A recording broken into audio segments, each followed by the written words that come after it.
De la salazón a la historia, el Museo Masó de Bueu. En la orilla norte de la ría de Pontevedra, allí donde el mar golpea con suavidad los muelles de Bueu, se alza un edificio que guarda mucho más que objetos antiguos.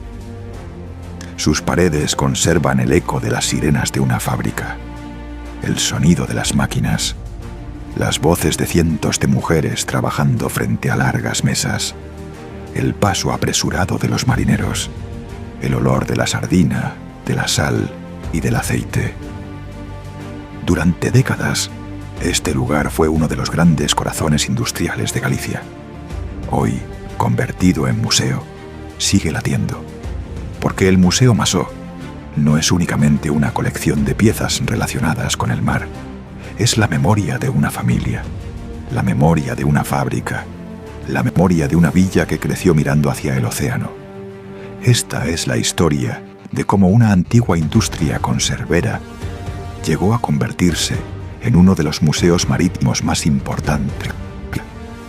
Esta es la historia de Bueu, la historia de Masó, la historia de un pueblo que transformó la salazón en industria y la industria en patrimonio.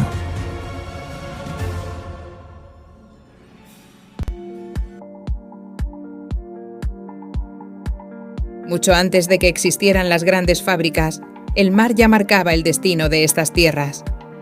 Desde tiempos remotos, las gentes de Bueu aprendieron a vivir de la pesca, del marisqueo y de los recursos de la ría.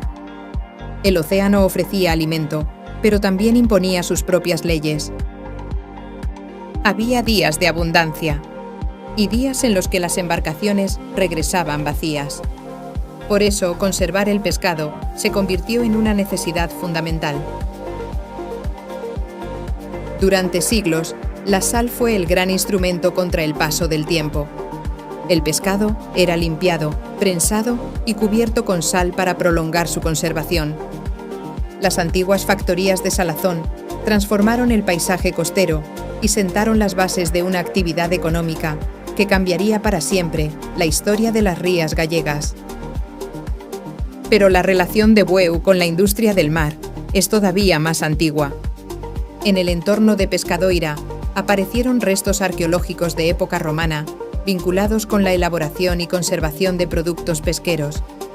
Allí existieron instalaciones de salazón y talleres alfareros destinados a producir recipientes para el transporte de mercancías.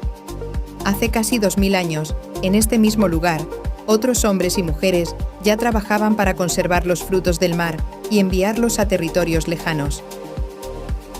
La industria conservera no nació de la nada. Fue el último capítulo de una historia iniciada muchos siglos antes. En el siglo XIX, numerosos empresarios procedentes de Cataluña llegaron a las costas gallegas, atraídos por la riqueza pesquera de las rías. Entre ellos se encontraba Salvador Masó Palau. Hacia 1860, la familia Masó se instaló en Bueu y comenzó a desarrollar actividades relacionadas con la salazón del pescado. Aquellos primeros negocios crecieron poco a poco. La experiencia comercial, la capacidad de inversión y la abundancia de sardina permitieron ampliar la producción. Pero el mundo estaba cambiando. La revolución industrial había introducido nuevas máquinas, nuevos sistemas de transporte y nuevas formas de conservar los alimentos. La vieja salazón comenzó a dar paso a la conserva hermética. El pescado podía introducirse en latas, cocinarse, esterilizarse y viajar durante meses sin perder sus propiedades. La empresa Masó supo comprender aquella transformación. Las antiguas instalaciones artesanales fueron evolucionando hasta convertirse en un gran complejo industrial, y Bueu pasó a albergar una de las fábricas conserveras más importantes de Galicia.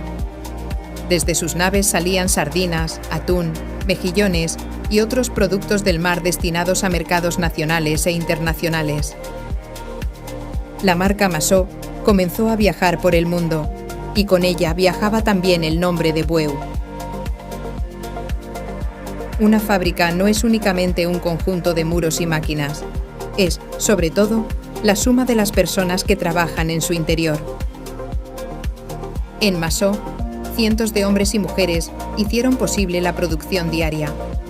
Los hombres desempeñaban muchas de las labores vinculadas con la descarga, el transporte, el mantenimiento, las calderas o los trabajos más pesados. Pero fueron las mujeres quienes constituyeron una parte esencial de la industria conservera. Ellas limpiaban el pescado, lo seleccionaban, lo cocían, lo colocaban cuidadosamente dentro de las latas. Sus manos se movían con rapidez y precisión sobre las mesas de trabajo. Durante largas jornadas, soportaban la humedad, el frío, el olor intenso del pescado y el ritmo exigente de la producción. Generaciones de mujeres de Bueu y de las parroquias cercanas encontraron empleo en la conservera. Sus salarios ayudaron a sostener a numerosas familias. Su trabajo contribuyó a transformar la sociedad local y a fortalecer la economía de toda la comarca. El Museo Masó conserva fotografías, herramientas y documentos que permiten contemplar aquellos rostros.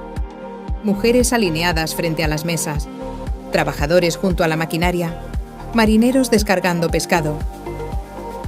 Imágenes aparentemente silenciosas que, si las observamos con atención, todavía parecen guardar el rumor de la fábrica. Con el paso de los años, las instalaciones de Masó crecieron hasta formar un enorme complejo industrial. La fábrica se extendía junto al puerto, conectada directamente con el mar y con las rutas comerciales.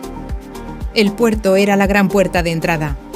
Por allí llegaban el pescado, la sal, el carbón, la madera, la hojalata y otros materiales imprescindibles para mantener la producción. Y desde allí partían también los productos terminados. Miles de latas cuidadosamente cerradas, etiquetadas y almacenadas, emprendían viaje hacia ciudades españolas y mercados internacionales. Dentro de la fábrica, la producción seguía un proceso preciso. El pescado era recibido, clasificado, limpiado y preparado. Después se cocinaba y se introducía en las latas. Las máquinas cerraban los envases. Los autoclaves los sometían a altas temperaturas para garantizar su conservación. Finalmente, las latas eran etiquetadas, empaquetadas y almacenadas. Todo debía funcionar de forma coordinada. Un fallo podía detener la cadena de producción. Una llegada masiva de pescado exigía movilizar rápidamente a los trabajadores. La fábrica vivía al ritmo de las capturas y de las mareas. Masó no destacó únicamente por su capacidad industrial. También comprendió la importancia de la imagen y de la publicidad. Las latas de conserva dejaron de ser simples recipientes. Se convirtieron en objetos cuidadosamente diseñados. Colores intensos, tipografías elegantes, escudos, barcos, peces y paisajes marinos decoraban los envases. La empresa colaboró con artistas e ilustradores de prestigio, entre ellos Federico Rivas, una de las grandes figuras del diseño gráfico español del siglo XX. Sus imágenes ayudaron a construir una identidad visual moderna, atractiva y reconocible. Las etiquetas transmitían calidad. Los carteles despertaban el deseo del consumidor. La publicidad convirtió la conserva en algo más que un alimento. La transformó en símbolo de progreso, modernidad y confianza. Hoy, muchas de aquellas latas, planchas litográficas y campañas publicitarias se conservan en el museo. Son pequeñas obras de arte nacidas para vender pescado, pero convertidas con el tiempo en testimonio de una época. La familia Masó no se limitó a dirigir una empresa. A lo largo de varias generaciones, reunió una extraordinaria colección de libros, instrumentos científicos, cartas náuticas, maquetas de barcos, documentos y objetos relacionados con la navegación. Sentían una profunda fascinación por el mar. No solo por el mar como fuente de riqueza, sino también por el mar como espacio de descubrimiento, ciencia y aventura. En 1928, el célebre inventor italiano Marconi visitó la fábrica de Bueu. Marconi, pionero de las comunicaciones por radio y premio Nobel de Física, quedó impresionado por las colecciones reunidas por la familia. Comprendió que aquellos objetos no debían permanecer ocultos. Según la tradición del museo, fue él quien animó a los hermanos Massot a exponer públicamente sus fondos. La idea fue aceptada. Sobre una parte de la antigua fábrica se acondicionaron nuevas salas y en 1932 abrió sus puertas el Museo Massot. Había nacido algo verdaderamente excepcional. Un museo marítimo dentro de una fábrica conservera en pleno funcionamiento. Mientras las máquinas trabajaban en las plantas inferiores, en las salas del museo se exponían antiguos instrumentos de navegación, mapas y libros. Industria y cultura compartían el mismo edificio. El presente de la fábrica convivía con la historia del mar. Una parte fundamental del museo está dedicada a la navegación.